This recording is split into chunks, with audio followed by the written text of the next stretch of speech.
Torque on current carrying coil tau equals NIAB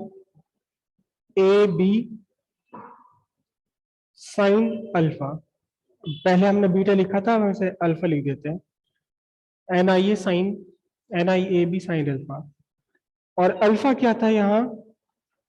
alpha था angle between P vector and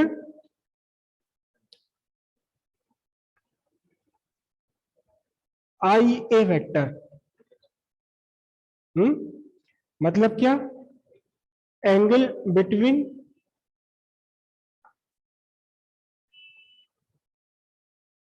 direction of magnetic field and perpendicular drawn on the plane of coil. दोनों के बीच का ये angle था। जो हमने top view बनाया था, टॉप व्यू कैसे बनाया था? ये कॉइल है,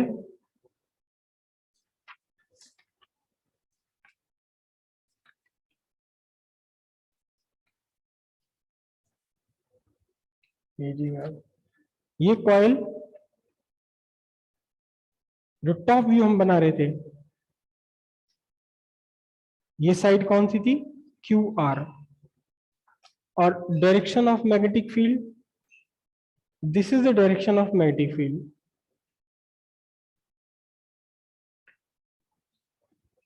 ये डायरेक्शन ऑफ मैग्नेटिक फील्ड। और फिर इस कॉइल के प्लेन पर एक परपेंडिकुलर ड्रॉ किया था। इन दोनों के बीच का ये एंगल है क्या? जो यहां हमने अल्फा लिखा है। Alpha is the angle between magnetic field vector and the perpendicular drawn on the plane of coil. This arrow represent direction of magnetic field. ये अल्फा बन गया आपका। एक गिवन कॉइल के लिए टॉर्क किस किस पर, किन फैक्टर्स पर डिपेंडेंट है? गिवन कॉइल का मतलब एक बार जब आपने कॉइल बना ली तो उसमें नंबर ऑफ टर्न्स आपके फिक्स हो गए, एरिया भी फिक्स हो गया, और एक सर्टेन मैग्नेटिक फील्ड में आपने उसे प्लेस किया हुआ है। तो फिर given coil in given magnetic field, for a given coil in given magnetic field, फिर से मैं फॉर्मूला लिख देता हूं। टॉर्क इक्वल कितना है? NIAB साइन अल्फा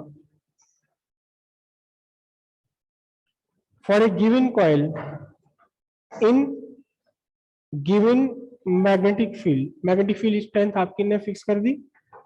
टॉर्क किन फैक्टर्स पर डिपेंड है? टॉर्क डिपेंडेंट है, देखिए गिवन कॉइल का मतलब एक बार जब आपने कॉइल बना ली तो इसके अंदर नंबर ऑफ टर्न्स फिक्स हो गए, इसका area of cross section fix हो गया, और गिवन मैग्नेटिक फील्ड है तो B, ये सब फिक्स हो गए। Number of turns N constant हो गए, एरिया ऑफ कॉइल कांस्टेंट हो गया, मैग्नेटिक फील्ड स्ट्रेंथ कांस्टेंट हो गया। तो टॉर्क किस पर डिपेंडेंट है? करंट पर डिपेंडेंट है। और टॉर्क डिपेंडेंट है किस पर? Orientation of coil in magnetic field. Orientation of coil in magnetic field is sine alpha. Sine alpha का मीनिंग है, साइन अल्फा रिप्रेजेंट क्या? Orientation of coil in magnetic field. Magnetic field और coil का आपस में एक दूसरे के साथ कैसा ओरिएंटेशन है।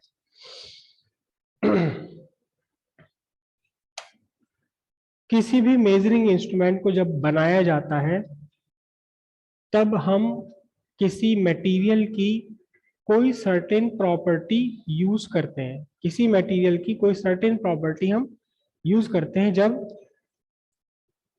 कोई इंस्ट्रूमेंट हम बनाते हैं। जैसे कि सिंपलेस्ट इंस्ट्रूमेंट है आपके सामने थर्मोमीटर। जो नॉर्मल थर्मोमीटर होता है वहां मरकरी है भरा हुआ, और मरकरी की प्रॉपर्टी क्या है कि टेम्परेचर बढ़ाने पर उसका वॉल्यूम इंक्रीज हो जाता है ना। तो increase in volume depend on temperature. तो इस वॉल्यूम इंक्रीज प्रॉपर्टी से हम टेम्परेचर मेजर कर सकते हैं। Volume of mercury is a temperature dependent physical quantity. तो वॉल्यूम एक्सपेंशन के अकॉर्डिंग हम टेम्परेचर मेजर कर सकते हैं, क्योंकि कितना बड़ा वॉल्यूम ये डिपेंड है किस पर, टेम्परेचर पर। एक और थर्मोमीटर आपने अभी लास्ट टाइम देखे हैं कि वो सामने माथे के पास लाए और ट्रिगर उसका दबाया और बता देता टेम्परेचर। हमारी बॉडी में से हमेशा कुछ एनर्जी बाहर निकलती रहती है, थर्मल एनर्जी, हीट के कारण। हमारी बॉडी में से इनफैक्ट हर कोई भी इस बॉडी कोई भी बॉडी है यूनिवर्स में, चाहे लिविंग है नॉन लिविंग है, अबाउट 0 केल्विन उसमें से कुछ ना कुछ हीट रेडिएशन बाहर निकलता रहता है। सिंपल सी बात है, 0 वाट का बल्ब आपने जला रखा है तो आप उसके पास आराम से काफी नजदीक तक हाथ लेके जा सकते हैं, इवन उसे पकड़ भी सकते हैं। 200 वाट का बल्ब आपने जला रखा है, उसे पकड़ने की सोचना भी मत। जितना हाई टेम्परेचर है उतना ही तेजी ज्यादा उसमें से हीट रेडिएशन बाहर निकल रहा है। तो हमारी बॉडी में भी अगर टेम्परेचर ज्यादा है तो हीट ज्यादा निकलेगी, वो रेडिएशन ज्यादा निकलेगा, और उस रेडिएशन को मेजर कर लेता है आपका वो थर्मोमीटर जो दूर से नापता है। ठीक है, तो वहां कुछ पैरामीटर है जो किस पर डिपेंडेंट है, रेडिएशन पर डिपेंडेंट है। उसी थर्मोमीटर को आप एक बल्ब के सामने लाके कर दीजिए, वो थर्मोमीटर एरर शो कर देगा, इतना पता चलेगा इतनी हीट उसे मिल रही है कि वो रीड नहीं कर पा रहा, सारे गड़बड़ हो गए। अगर यहां इस इक्वेशन में कॉइल पर लगने वाला टॉर्क केवल और केवल करंट डिपेंडेंट हो जाए, केवल और केवल करंट डिपेंडेंट हो जाए, तो फिर इस टॉर्क के बेस पर हम एक इंस्ट्रूमेंट बना सकते हैं जो कहीं किसी सर्किट में पास होने वाली करंट को मेजर कर ले। अगर टॉर्क केवल और केवल करंट पर ही डिपेंडेंट हो, लेकिन गिवन कॉइल और गिवन मैग्नेटिक फील्ड के लिए भी टॉर्क डिपेंडेंट है किस पर, orientation of coil with respect to magnetic field. अगर किसी तरह से ये ओरिएंटेशन फिक्स कर दिया जाए, मतलब ये है कि ये मैग्नेटिक फील्ड है, मैग्नेटिक फील्ड में आपकी कॉइल रोटेट करे, लेकिन फिर भी मैग्नेटिक फील्ड और परपेंडिकुलर के बीच बना हुआ एंगल चेंज ना हो, तो फिर ये फैक्टर यहां से हट जाएगा और torque on the current carrying coil will be dependent only on current flowing through it. तब हम टॉर्क को बेस लेकर करंट फ्लो करने वाले किसी सर्किट में फ्लो करने वाली करंट को मेजर करने के लिए एक इंस्ट्रूमेंट बना सकते हैं। करंट मेजर करना पड़ता है हमें बार बार। अब ऐसा कैसे पॉसिबल है कि मैग्नेटिक फील्ड में करंट, मैग्नेटिक फील्ड में कॉइल घूम भी जाए और फिर भी मैग्नेटिक फील्ड के बीच एंगल ना बदले? ऐसा तो पॉसिबल ही नहीं है। ये आपका मैग्नेटिक फील्ड वेक्टर है और ये आपकी कॉइल है, ठीक है। और ये मैं एक पेन ले लेता हूं, this is the perpendicular drawn on the plane of coil. अभी देखिए ध्यान से, perpendicular drawn on the plane of coil is parallel to magnetic field. तो अब अल्फा की वैल्यू कितनी है, यहां अल्फा की वैल्यू 0 है। और अगर इस कॉइल पर टॉर्क लगता है और ये टॉर्क के कारण घूम जाती है, तो परपेंडिकुलर साथ साथ घूमता रहेगा। तो अब perpendicular is not parallel to magnetic field, यानी अल्फा की कुछ तो वैल्यू है। अगर हम यहां और घूम जाइए तो अब अल्फा की वैल्यू कितनी है, 90 डिग्री है, ठीक है। Plane of coil is parallel to magnetic field, लेकिन अल्फा कितना है यहाँ, 90 degree. Angle between the perpendicular draw on the plane of coil and magnetic field 90 degree. और अब angle between magnetic field and the plane perpendicular on the plane of coil ये 0। तो अगर torque लगता है तो कॉइल घूमेगी, कॉइल घूमेगी तो इसके साथ साथ इस पर ड्रॉ होने वाला परपेंडिकुलर भी कॉइल के साथ साथ ही घूमता रहेगा। तो फिर ये एंगल बदलना ही बदलना है, ठीक है। मतलब ये हुआ कि टॉर्क तो ओरिएंटेशन पर डिपेंड करना ही करना है, टॉर्क को ओरिएंटेशन पर तो डिपेंड करना ही करना है। तो फिर क्या तरीका हो कि इस साइन अल्फा को कांस्टेंट कर दिया जाए, वॉट एवर इट इज, ये कांस्टेंट कर दिया जाए। इसके लिए एक तरीका अपनाया जाता है जिसे कहते हैं radial magnetic field. Radial magnetic field, जो नॉर्मल मैग्नेटिक फील्ड होते हैं जहां हम मैग्नेटिक फील्ड लाइंस एक दूसरे के पैरेलल बनाते हैं, तो मैग्नेटिक फील्ड कहीं भी किसी भी रीजन में मैग्नेटिक फील्ड बनाने का एक बहुत सिंपल तरीका है। क्या? मैग्नेट के नॉर्थ और साउथ पोल आपस में एक दूसरे के आमने सामने ला दो। कैसे लाया जाता है इन magnetic north pole south pole को आमने सामने? एक ये आपका बार मैग्नेट स्टेट सीधा, जिसमें एक पोल नॉर्थ पोल है, एक पोल साउथ पोल है, इसके दोनों सिरों को घुमा दिया और इसे कैसा टर्न कर दिया? इसे यू शेप में टर्न कर दिया, ऐसे। इसी मैग्नेट को घुमा दिया और थोड़ा सा यहां क्या बना दिए? प्रोजेक्शन बना दिए। अब क्या हुआ? ये नॉर्थ पोल और साउथ पोल एक दूसरे के आमने सामने आ गए। तो जब नॉर्थ पोल साउथ पोल एक दूसरे के आमने सामने है, बिल्कुल एग्जैक्टली अपोजिट है, तो फिर क्या कंडीशन बनती है? मैग्नेटिक फील्ड लाइंस नॉर्थ से इमर्ज हुई और साउथ में एंटर हो गई। मैग्नेटिक फील्ड लाइन नॉर्थ में इमर्ज हुई, साउथ में एंटर हो गई, तब ये मैग्नेटिक फील्ड लाइंस एक दूसरे के कैसे हैं? पैरेलल है। और इस पूरे रीजन में almost almost constant magnetic field बन जाता है, थोड़ा सा सिरे पर मैग्नेटिक फील्ड को छोड़कर। सिरे पर थोड़ा सा मैग्नेटिक फील्ड थोड़ा सा डिस्टॉर्टेड होता है। जो वेल इनसाइड रीजन है, यहां मैग्नेटिक फील्ड लाइंस एक दूसरे के पैरेलल है और ये कांस्टेंट मैग्नेटिक फील्ड है। ठीक है। अगर इस टाइप के मैग्नेटिक फील्ड में आपने कॉइल रख दी, अगर इस टाइप के मैग्नेटिक फील्ड में आपने कॉइल रख दी which is free to rotate, तो फिर मैग्नेटिक फील्ड के साथ एंगल बदल जाएगा अगर ये कॉइल अपने जगह पर रोटेट हो जाए तो। मैग्नेटिक फील्ड के साथ इसका एंगल बदल जाएगा। ठीक है। लेकिन आप ये चाहते हैं कि torque on current carrying coil dependent होनी चाहिए केवल और केवल किस पर? Current flowing through it. it must be, torque must be independent of the orientation of coil inside magnetic field। Magnetic field में कॉइल कैसे रखी इस बात पर डिपेंड ना हो। इसे अचीव करने के लिए, इसे अचीव करने के लिए एक नए तरह का मैग्नेटिक फील्ड बनाया जाता है, इंड्यूस किया जाता है, जिसे हम बोलते हैं radial magnetic field. Radial magnetic field. अब इस रेडियल मैग्नेटिक फील्ड को बनाने का क्या तरीका होता है?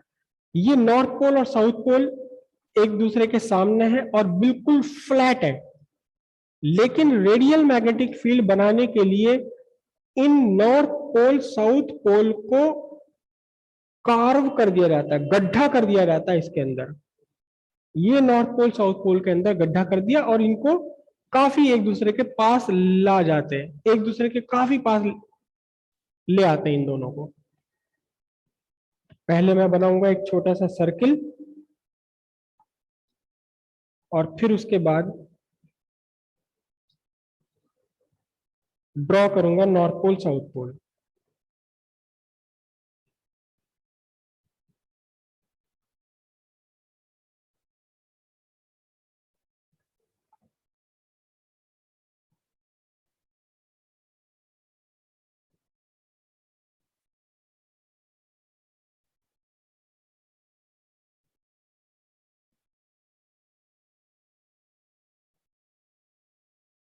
ये गड्ढेदार नॉर्थ पोल और साउथ पोल है।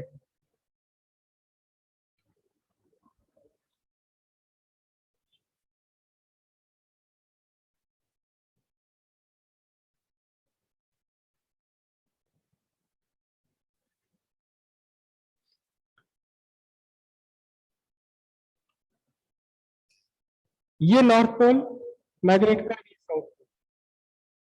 इसको कार्व करने का मतलब क्या है, normal north pole south pole ये रहे फ्लैट फेस, और इसे ऐसे घुमा दिया गया, अंदर गड्ढे बना दिए गए, पूरा का पूरा कैसा स्ट्रक्चर है, सिलिंड्रिकल। नॉर्थ पोल और साउथ पोल सिलिंड्रिकल हो गए, ये आपने आमने सामने घुमा दिया गया है, ये नॉर्थ पोल ये साउथ पोल। अब इसके बाद क्या किया, इन नॉर्थ पोल साउथ पोल के बीचों बीच कंसेंट्रिक यानी एक सिलेंडर ही रख दिया इसके बीच में। कैसा सिलेंडर रख दिया, सॉफ्ट आयरन का बना हुआ। सॉफ्ट आयरन का क्यों होता है ये अगले लेसन में हम पढ़ेंगे। इस सिलिंड्रिकल कैविटी के बीच में एक कैविटी जो बना दी गई है नॉर्थ पोल साउथ पोल के बीच, इस सिलिंड्रिकल कैविटी के बीच में एक सिलेंडर ही रख दिया। सिलेंडर कैविटी के बीच में एक लोहे का सिलेंडर ही रख दिया।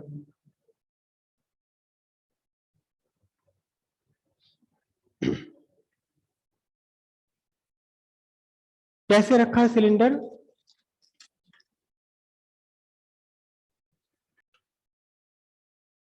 ये क्या है, आपके नॉर्थ पोल साउथ पोल ऐसे कर्व शेप में, और इनके बीच में ये सिलेंडर यहां रख दिया गया। तो ऊपर से देखने पर हमें केवल सर्किल दिखाई दे रहा है, उसका बेस दिखाई दे रहा सिलेंडर का। ये नॉर्थ पोल है साउथ पोल है, ऑलमोस्ट ऑलमोस्ट मिले जाते हैं बिल्कुल किनारे पर ये, और इनके ठीक बीचों बीच इस पूरी कैविटी में रख दिया सिलेंडर। अभी भी मैंने ये थोड़ा पतला बनाया है, इतना मोटा सिलेंडर होता है कि बस ये लगभग लगभग यहाँ छूता रहता है इनको, थोड़ा सा बहुत छोटा सा गैप बीच में। इससे क्या इफेक्ट पड़ा, मैग्नेटिक इंडक्शन से नॉर्थ पोल के सामने इस सिलिंड्रिकल आयरन का नॉर्थ पोल के सामने वाला फेस बन गया साउथ पोल, साउथ पोल के सामने वाला फेस बन गया नॉर्थ पोल, मैग्नेटिक इंडक्शन से। अब magnetic field lines north pole से इमर्ज होती हैं, नॉर्थ पोल से बाहर निकलती हैं मैग्नेटिक फील्ड लाइन, और कहां जाती हैं, साउथ पोल में। लेकिन किस साउथ पोल में जाएगी इससे मतलब नहीं होता मैग्नेटिक फील्ड को, मैग्नेटिक फील्ड लाइन को इससे कोई मतलब नहीं कि कौन से साउथ में जानी है। ये आपका एक नॉर्मल मैग्नेटिक डाइपोल है, नॉर्मल मैग्नेट है।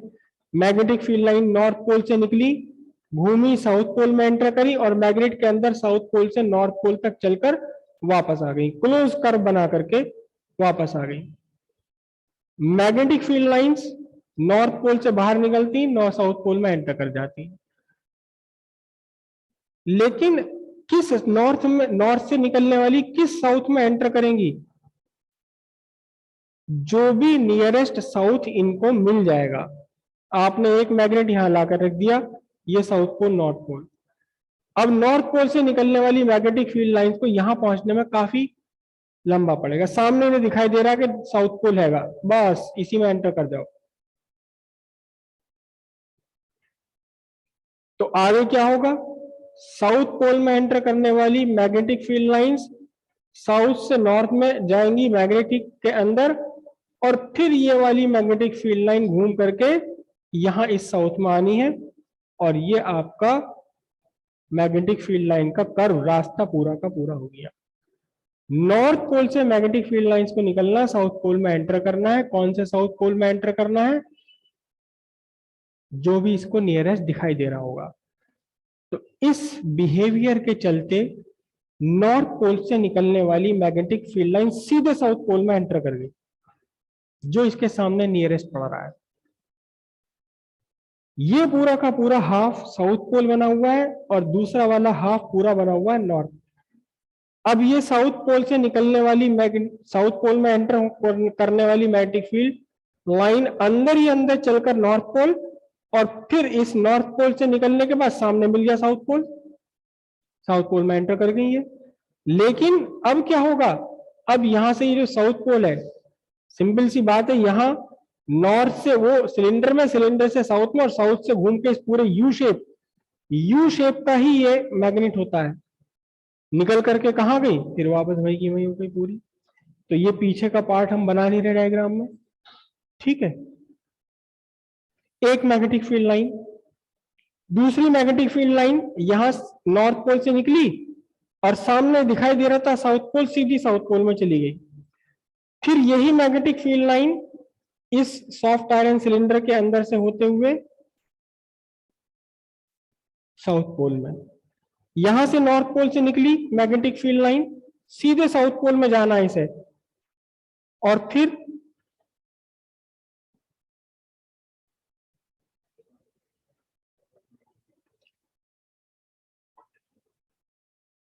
नॉर्थ पोल से निकलकर सीधे सीधे कहा, साउथ पोल में, और फिर अंदर अंदर घूमकर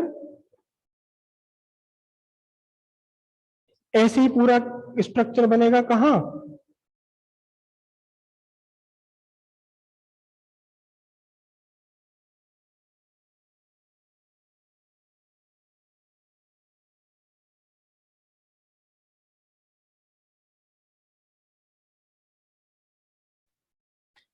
इस आयरन सिलेंडर के अंदर। इस आयरन सिलेंडर को बोला जाता कोर। कोर कोर के अंदर मैग्नेटिक फील्ड लाइन कैसी, इससे हमें कोई फर्क नहीं पड़ता, लेकिन जो नॉर्थ पोल और कोर के बीच का स्पेस बना हुआ है, यहां अगर आप सारी की सारी मैग्नेटिक फील्ड लाइंस देखें तो ये मैग्नेटिक फील्ड लाइन कहां जा रही, सीधे सेंटर की तरफ। ये मैग्नेटिक फील्ड लाइन कहां जा रही है, सीधे सेंटर की तरफ। ये मैग्नेटिक फील्ड लाइन कहां है, सीधे सेंटर की तरफ। ये मैग्नेटिक फील्ड लाइन कहां है, सीधे सेंटर की तरफ। ये वाली मैग्नेटिक फील्ड लाइन कहां से आ रही है, सेंटर से। ये मैग्नेटिक फील्ड लाइन कहां से आ रही है, सेंटर से आ रही है।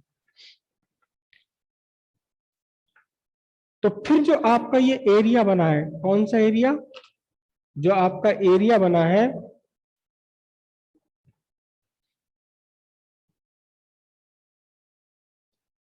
In the region between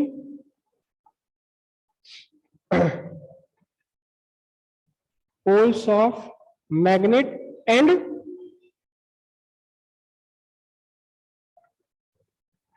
cylindrical iron core. Poles of magnet and cylindrical iron core, इसके बीच में magnetic field lines are as if these are radii of same circle. Magnetic field line कहां, जो नॉर्थ पोल साउथ पोल है और cylinder रखा हुआ है, इनके बीच के रीजन में मैग्नेटिक फील्ड लाइंस इस तरह से हैं जैसे कि ये एक ही सर्किल की रेडियाई है। ये मैग्नेटिक फील्ड कहलाता है आपका radial magnetic field. Radial magnetic field है, ठीक है। यहां मैग्नेटिक फील्ड लाइंस कैसी थी, एक दूसरे के पैरेलल। यहां मैग्नेटिक फील्ड लाइंस पैरेलल नहीं है एक दूसरे के।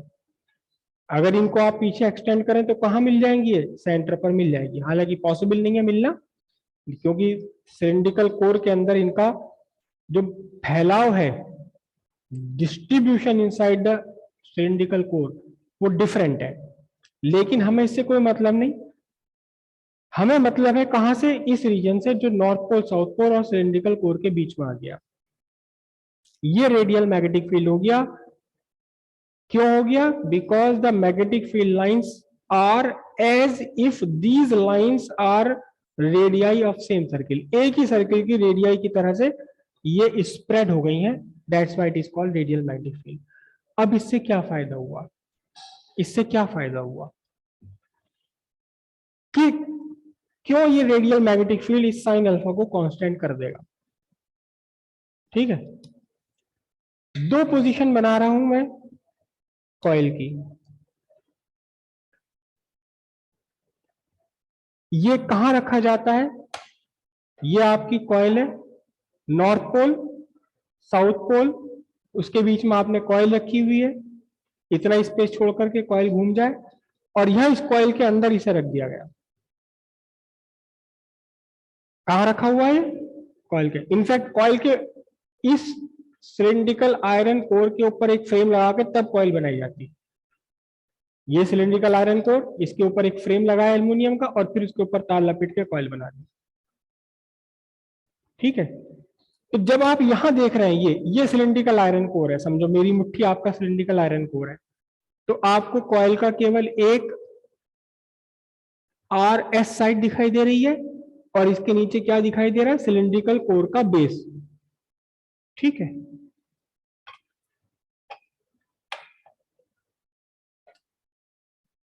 यहां ये कॉइल, दो ओरिएंटेशन बना रहा हूं कॉइल के।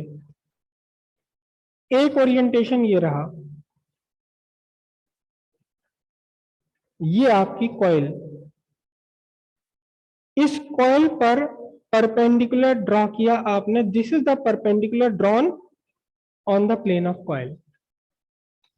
अल्फा क्या है, alpha is the angle between, alpha is the angle between direction of magnetic field and the perpendicular drawn on the plane of coil, ये अल्फा है। तो बताना जरा इस केस में अल्फा कितना है।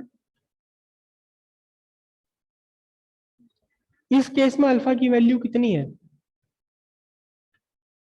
इस केस में अल्फा की वैल्यू आप डिटरमिन ही नहीं कर सकते।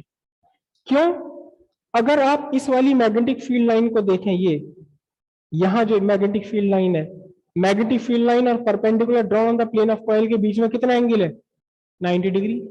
लेकिन अगर आप इस वाली मैग्नेटिक फील्ड लाइन को देखें, तो magnetic field line and the perpendicular draw on the plane of coil, इनके बीच में कितना है, 0 है। इसके बीच में 0 से ज्यादा है, 90 से कम है, इसमें और ज्यादा 90 से कम है, इसमें और ज्यादा 90 से कम है। तो मतलब क्या हुआ, यहां प्लेन ऑफ कॉइल, वो perpendicular draw on the plane of coil and magnetic field के बीच जो एंगल है, हाँ जी, यहां अल्फा की वैल्यू किसी मैग्नेटिक फील्ड लाइन के लिए 0 है, तो किसी मैग्नेटिक फील्ड लाइन के लिए 90 है, और बाकी मैग्नेटिक फील्ड लाइंस के लिए अल्फा की वैल्यू 0 से 90 के बीच में कुछ भी है। तो फिर यहां हम इस फॉर्मूले में साइन अल्फा हम क्या लें, इस फॉर्मूले में साइन अल्फा क्या लें। अब इसके लिए आपको लेना पड़ेगा क्या,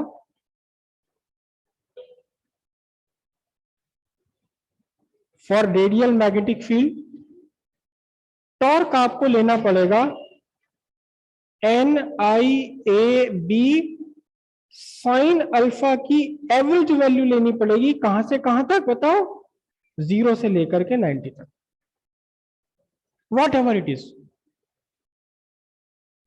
क्यों, क्योंकि यहां अल्फा की 0 से 90 के बीच में हर पॉसिबल वैल्यू आ रही है।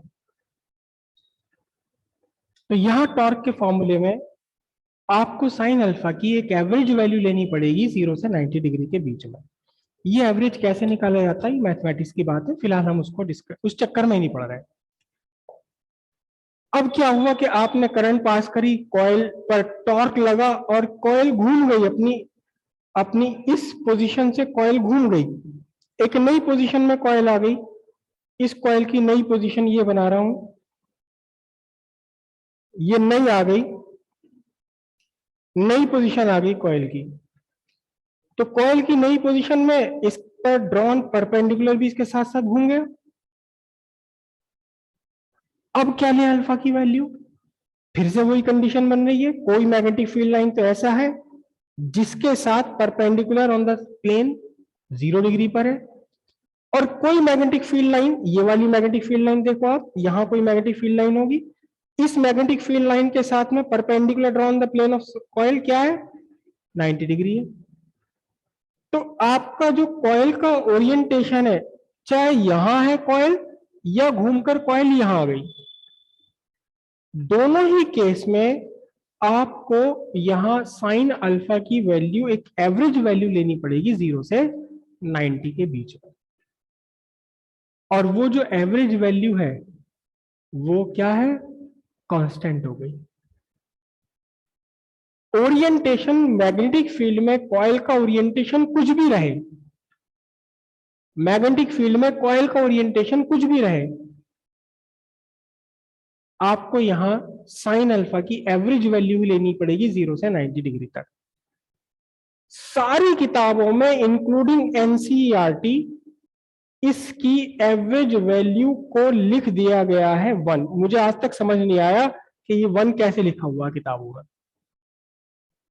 1 नहीं है, 1 नहीं है, 1 नहीं है ये। लेकिन जो भी है, इस साइन अल्फा की वैल्यू, एवरेज वैल्यू 0 से 90 तक जो भी है वो कांस्टेंट है, जो भी है वो कांस्टेंट है। तो इसका मीनिंग यह हुआ कि अब जो आपकी इक्वेशन है torque on the current carrying coil है N I A B sine alpha, कहां से कहां तक, 0 से 90 तक, एवरेज वैल्यू, एवरेज के लिए बार लगा देते हैं इसके ऊपर। तो अब इसमें आपके क्या बना, for a given coil,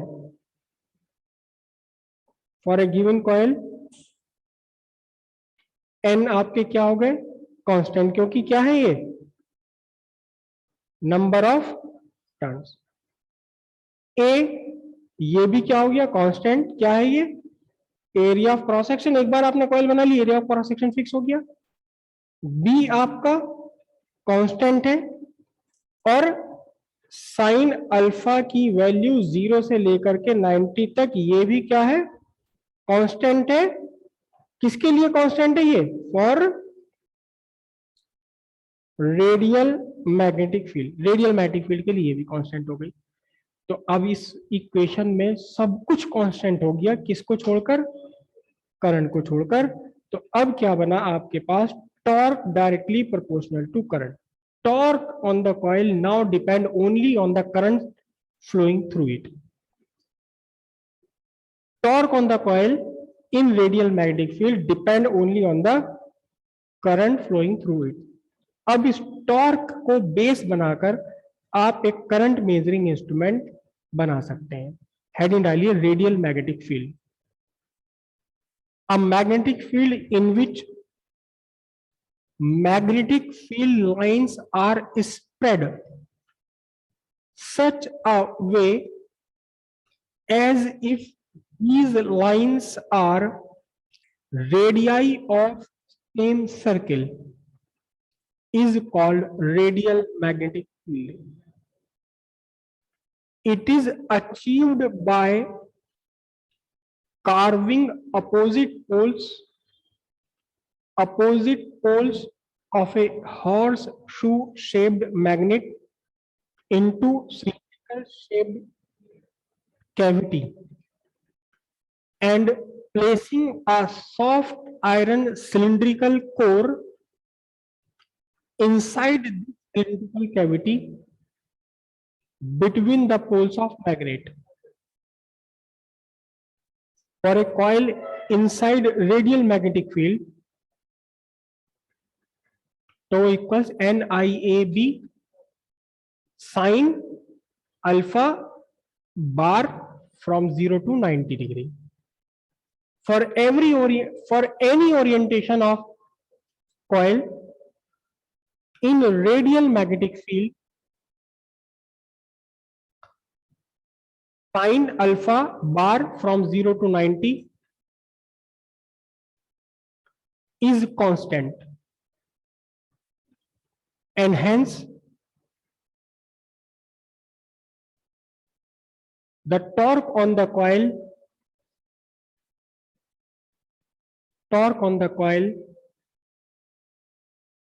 become independent of orientation of coil with respect to magnetic field. And now the torque on the coil depend only on the current flowing through the coil.